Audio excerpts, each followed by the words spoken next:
21ஆம் சங்கீதம் ராகத் தலைவனுக்கு ஒப்புவிக்கப்பட்ட தாவீதின் சங்கீதம். கர்த்தாவே, உம்முடைய வல்லமையிலே ராஜா மகிழ்ச்சியாயிருக்கிறார். உம்முடைய ரட்சிப்பிலே எவ்வளவாய் களி கூறுகிறார். அவருடைய மன விருப்பத்தின்படி நீர் அவருக்கு தந்தருளி அவருடைய உதடுகளின் விண்ணப்பத்தை தள்ளாதிருக்கிறீர். சேலா.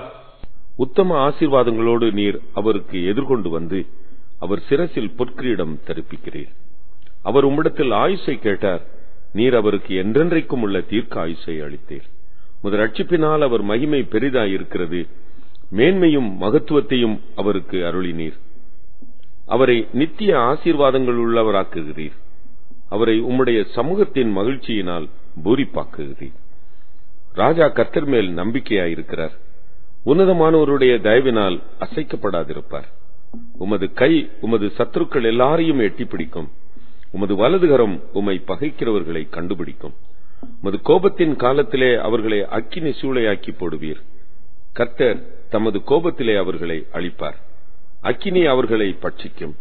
அவர்கள் கனியை பூமியில் இராதபடி நீர் அழித்து அவர்கள் சந்ததியை மனுபுத்திரில் இராதபடி ஒழிய பண்ணுவீர். அவர்கள் உமக்கு விரோதமாய் பொல்லாங்கு நினைத்தார்கள். தீவினையை எத்தனம் பண்ணினார்கள். ஒன்றும் வாய்க்காமல் போயிற்று. அவர்களை இலக்காக வைத்து உம்முடைய அம்புகளை நாணேற்றி அவர்கள் முகத்திற்கு நேரே விடுகிறீர். கர்த்தாவே, உம்முடைய பலத்திலே நீர் எழுந்தருளும். அப்பொழுது உம்முடைய வல்லமையை பாடி கீர்த்தனம் பண்ணுவோம்.